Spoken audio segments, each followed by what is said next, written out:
question is for the benefit of listeners. Would you be able to just give a brief introduction of who you are and what work you're involved in?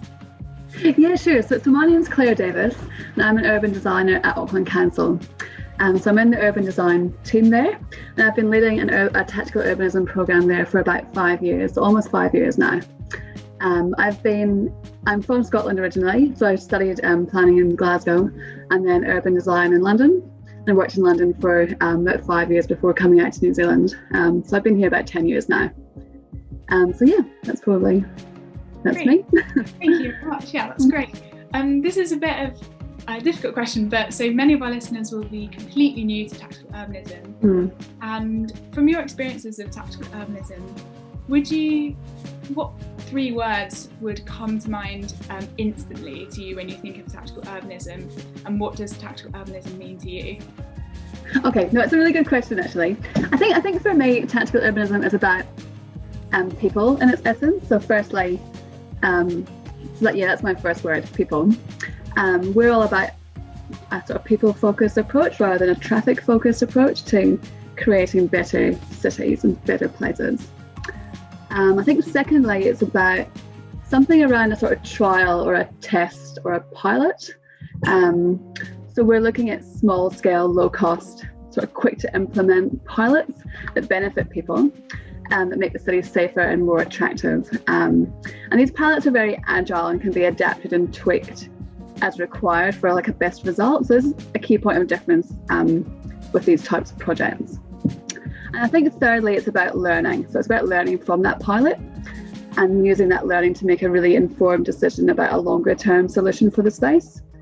So I think there's generally quite a lot of data around tactical urbanism projects, quite a key aspect of it. And it can provide a really solid rationale or evidence base for a longer term project there. And it can ultimately save taxpayer, thousands of dollars or pounds of taxpayer money as well, because you've got a really solid evidence base to go from. So yeah, I think that's probably me. So what we've got: people, pilot, and learning. Great, thank you. That's really interesting, really great. My next question was it's great to hear about the Tactical Auckland project and to see the range of creative urban interventions that have been implemented as part of this. Please could you briefly explain how this project came about and what the vision for this project was? Yeah, thank you. I appreciate that. It's been a really fun few years working on them actually. As I said before, I work at Auckland Council in the Urban Design Unit. So this used to be called the Auckland Design Office, or ADO. So in 2015, just before I joined, the ADO developed our Tactical Urbanism program for 3 main reasons.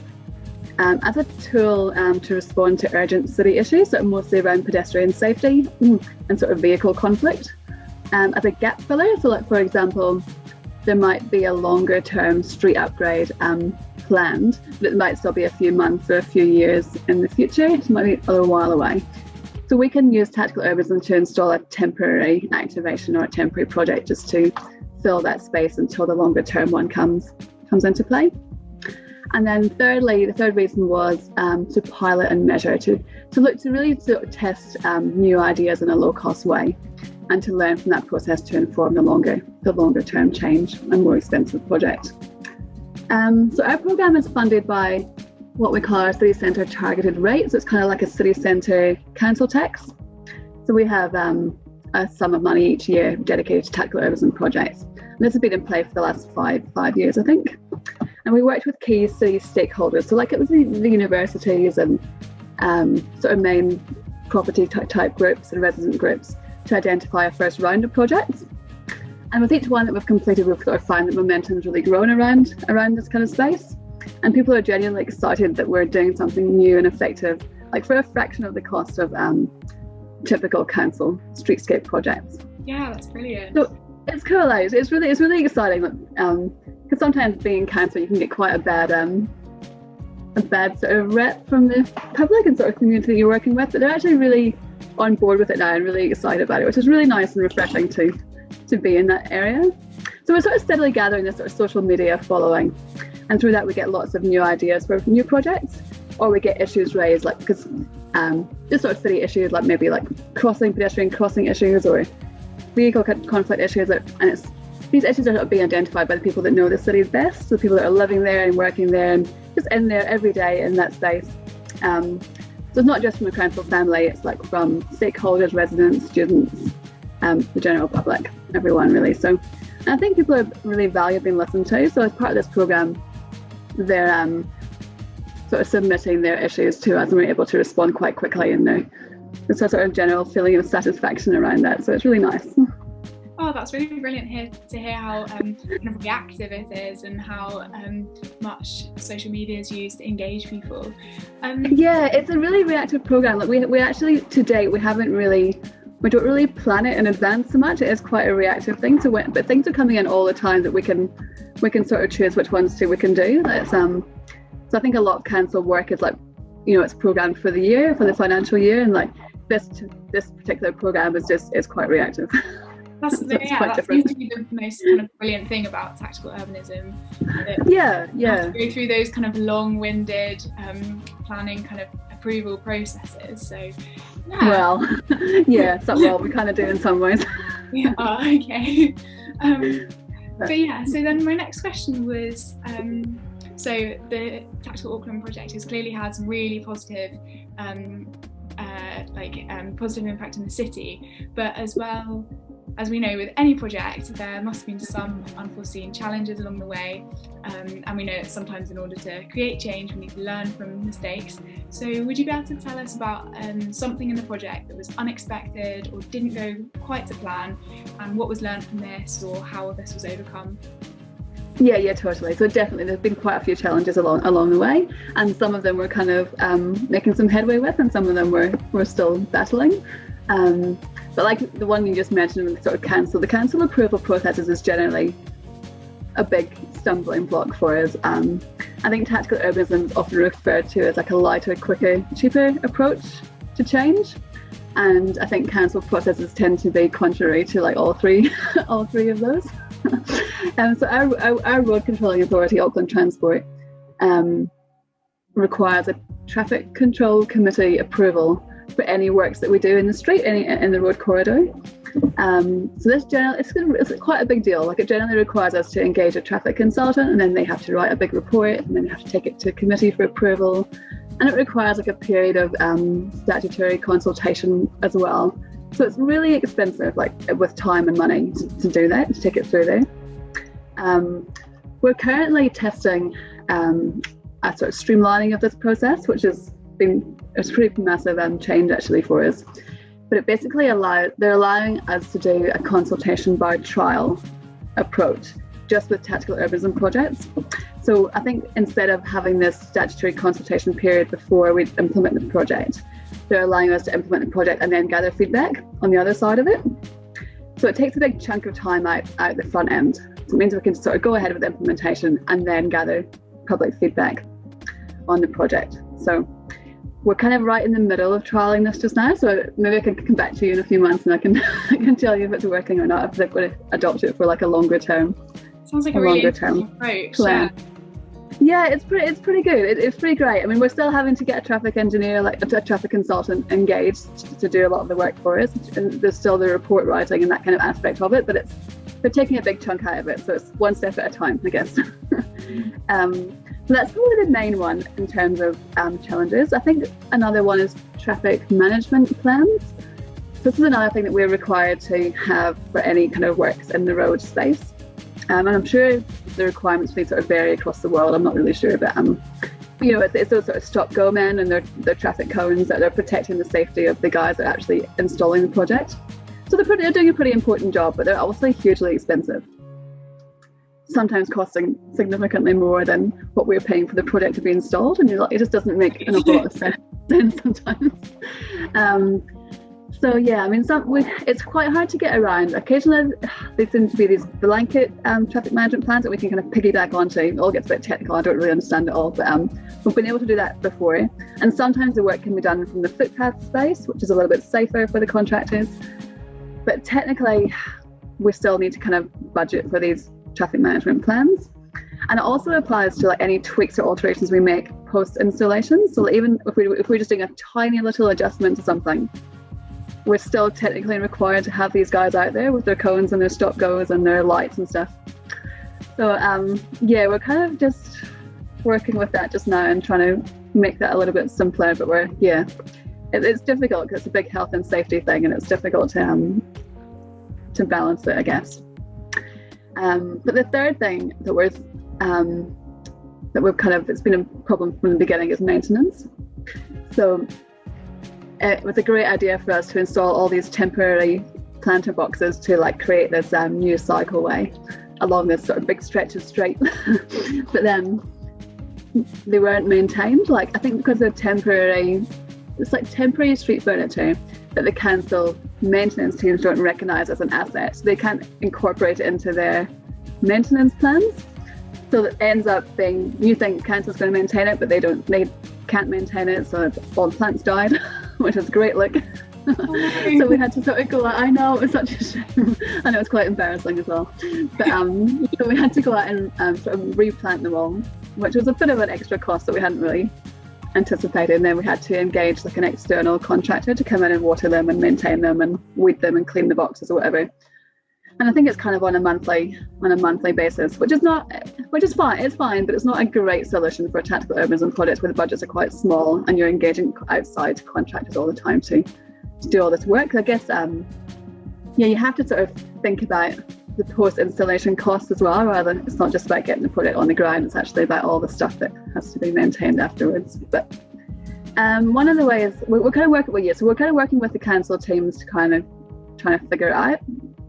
But in the meantime, a really good solution is that we've try and get some buy-in from stakeholder groups. So like one project we did with Auckland University on this road that goes through campus. So it was a traffic calming project. We put lots of planter boxes out there to try and sort of narrow the road and sort of create some kind of chicane type manoeuvres on the road.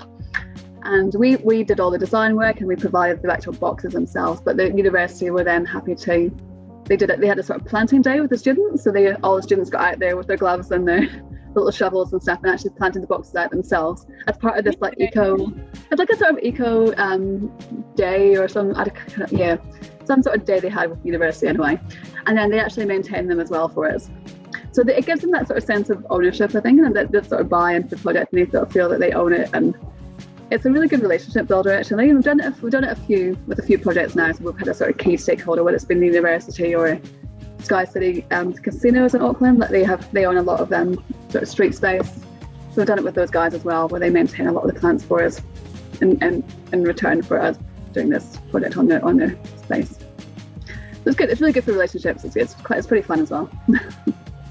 Oh, brilliant! Thank you. That's really great to hear those different perspectives. I think it was particularly interesting to hear about, I guess, the kind of red tape of having to have people kind of protecting workers on the site doing tactical urbanism projects, because I think some of the other people we've been speaking to or other projects we've been looking at are informal or illegal projects where they don't have those constraints. But it's been really interesting to hear about. It's brilliant that in this case tactical urbanism is kind of formalised and really appreciated and valued by the council, but then it's interesting to hear about the kind of drawbacks or challenges that comes with. So I mean, I guess in tactical urbanism it's more about originally it was more a community empowering thing, but we're obviously doing it from the other side, like from a council-led perspective. So we don't have the freedom to be more activist like, we have to follow all the processes and the rules. So yeah, it's a bit of a balancing act. Yeah, I think it's wonderful though to see it being kind of adopted and really valued and appreciated at that level, because from other places we've been looking at, that's really not the case yet. And I think a lot of the people kind of engaging in these radical or illegal projects are hoping that it will be then kind of realised. So interesting to see kind of later down the line of how that cool.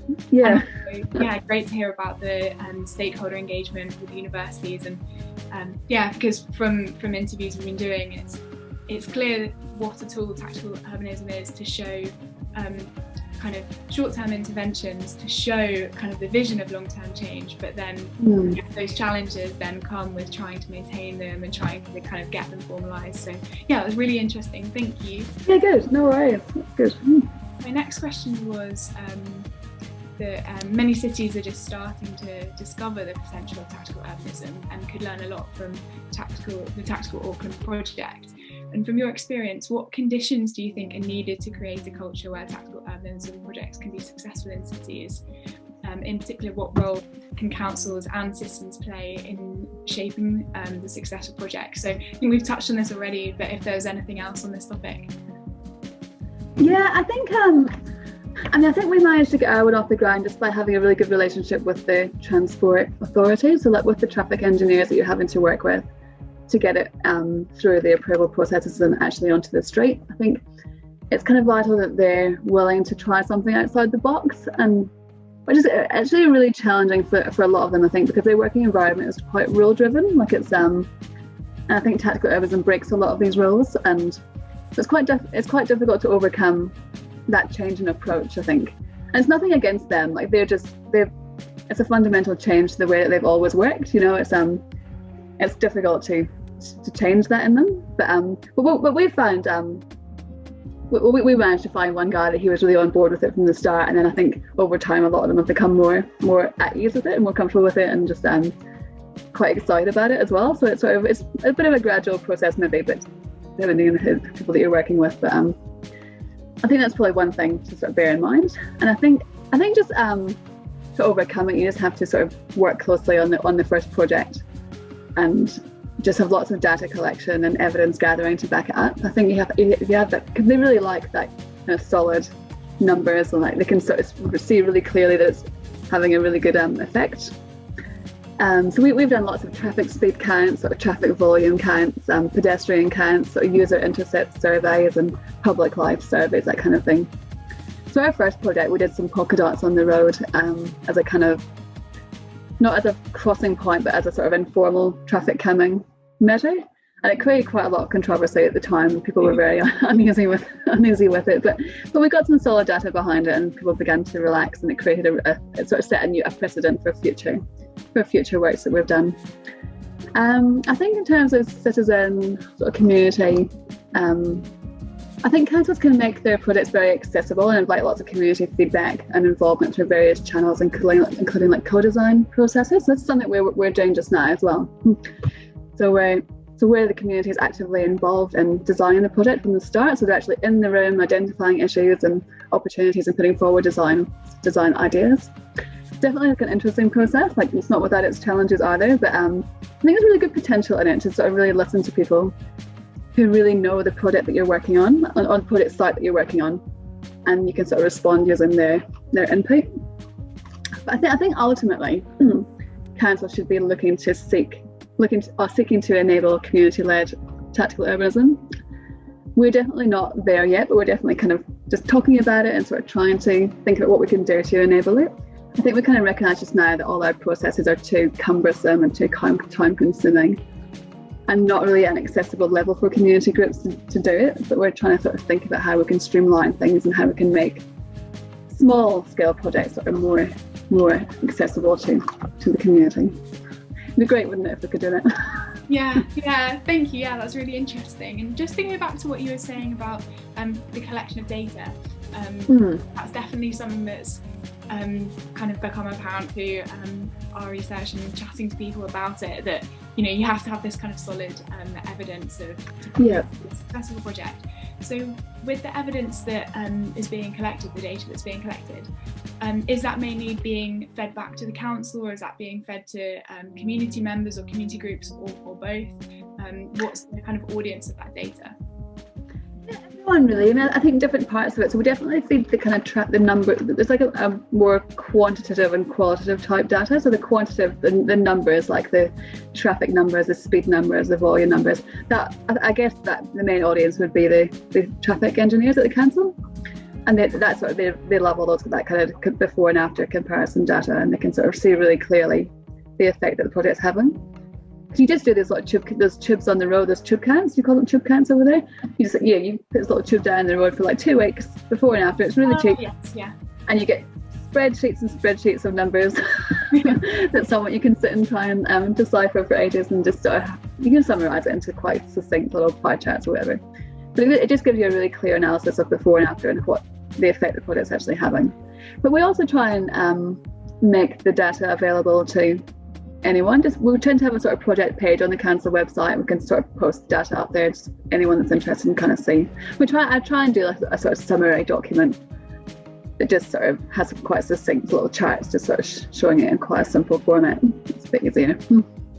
Oh, that sounds brilliant. Yeah, really, really good to have that kind of extra layer of data to kind of back up a project, because obviously people can visually see it working, but yeah, you can't really argue with the facts. So that's right. I think it's still a new way of working, like for everyone, like across the world. I think like it's still quite a new tactical urbanism, it's still quite a new kind of movement. So I think having that data just at this stage is especially important. Thank you. Yeah. So just the next question, and actually kind of draws off the last point you were making about kind of inclusion and empowerment. So it's great to read that empowering people is a key objective of the Tactical Auckland project. So within the philosophy of tactical urbanism more broadly, projects are usually low cost and often citizen-led.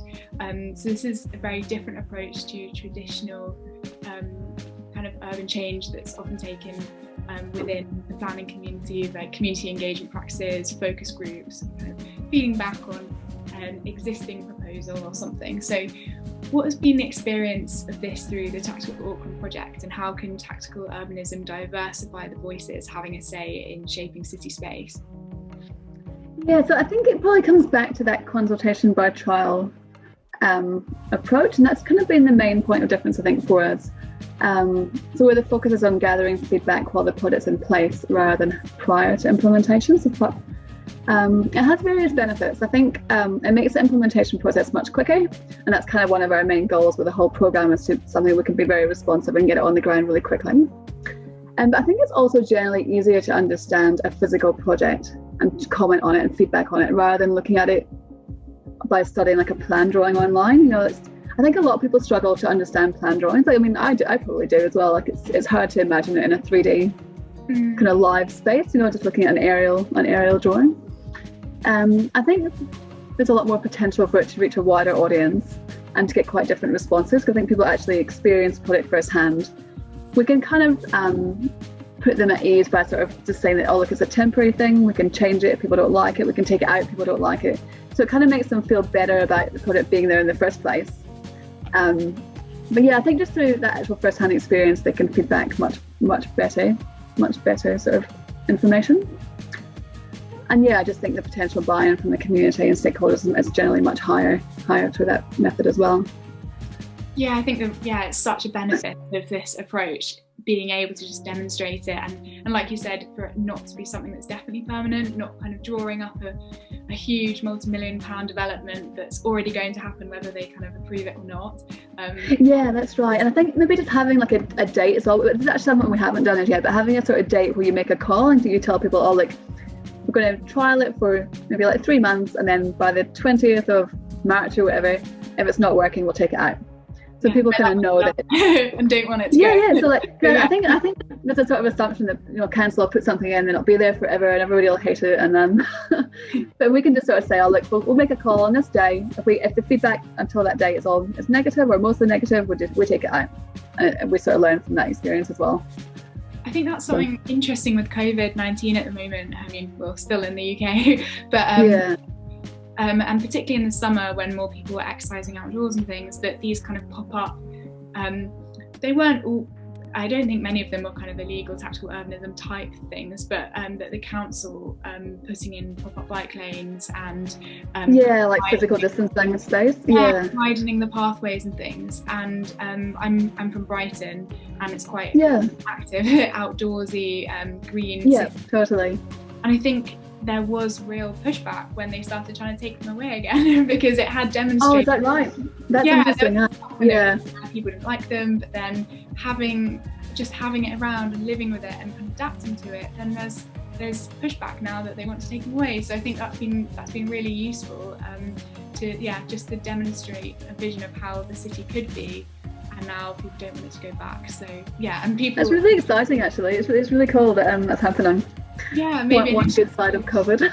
Yeah, people initially might have, shot down that idea and said we absolutely don't need that space to be for extra kind of. Well, that's it. I think people are generally quite fearful of change, But you know, if when they actually see it and experience it and get used to it, like over a bit of time, and they sort of realise that the world's not going to end because, you know, there's one less traffic lane or a little bit more footpath space, and then they grow used to it and they like it, and it becomes part of their life, and it's a whole different feedback situation. But then it's much more positive.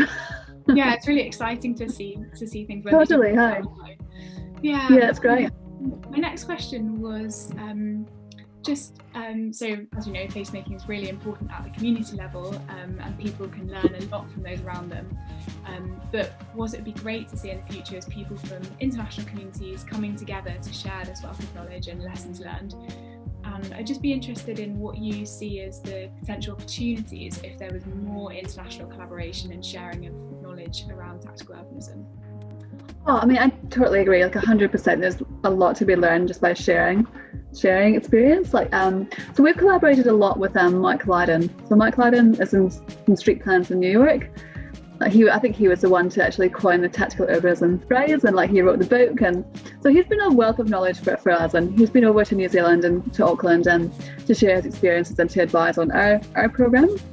So it's been amazing, and we actually currently have a nationally funded tactical urbanism programme that includes various webinars from international experts. It's got a really good education aspect to it. So I mean, Mike's been part of that programme as well. And each of them sort of tends to have a Q&A session at the end of the webinar where all the sort of project managers can ask questions about their projects, and they're getting advice from these international kind of expert people. And it's become like really apparent this sort of value in this collective sharing. And I mean, it's still I think because it's still a very new way of working, like for all of us, there's loads of lessons to be learned from it, and we're all facing similar issues. Like even no matter what part of the world we're in, there's a lot of very similar issues that we're all dealing with. So it's really interesting to see how different people are coping with that and sort of overcoming it, and it's really good to just go on there and share our own experience as well. So we're kind of all in it together, I think, and the more we can share, then it's definitely very valuable. Yeah, I really agree, and I think it sounds interesting that there's a kind of programme at a national level. I hadn't realised that. So it's called Innovating Streets for People, and it's funded by the New Zealand Transport Agency.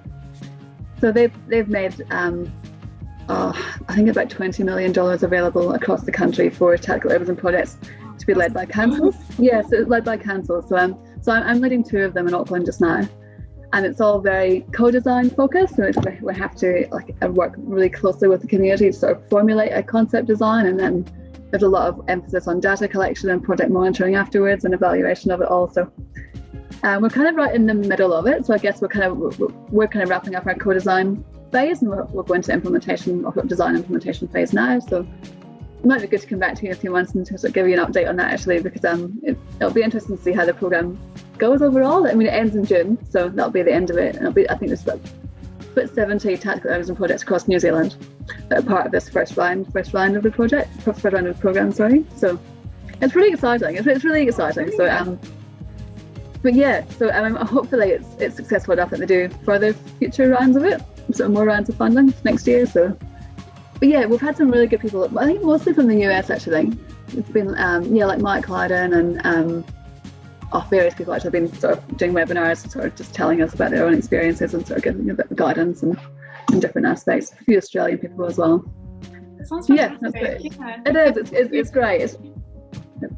There seems to be a really strong kind of body of people in the US. We actually spoke to Mike, who's one of the first interviews we did for this project. So he's lovely, isn't he? Yeah, he's really nice. Involved and yeah, just hear about it from the US perspective and his kind of global perspective as well on that. So yeah, I think there's just so many opportunities if people kind of come together at an international level to share. Yeah, the NACTO organisation has a lot of good information as well to share. Like we're speaking to them quite a lot in the US. So no, definitely lots of opportunity. We'll definitely be keen to get involved in anything we can try and share. So yeah, leading on from that, my next question is, so at the end of February, as I mentioned, we're running a free festival called Rethink Replace, which is activism led, and we're trying to bring people together to think about tactical urbanism. And we're running workshops with city councils and also a public hackathon for social activists, general interested members of the public who want to think about how to kind of re-envision city space and take a more kind of active role in the design of their city space. So it would be great as part of this festival to kind of pass on pieces of advice from people we've interviewed. So it would be great if there's a piece of advice that you might give to the local councils taking part or the citizens who'll be participating in the workshops, and many of these people will be at the very start of their journey with tactical urbanism. So yeah, right. Advice. Okay.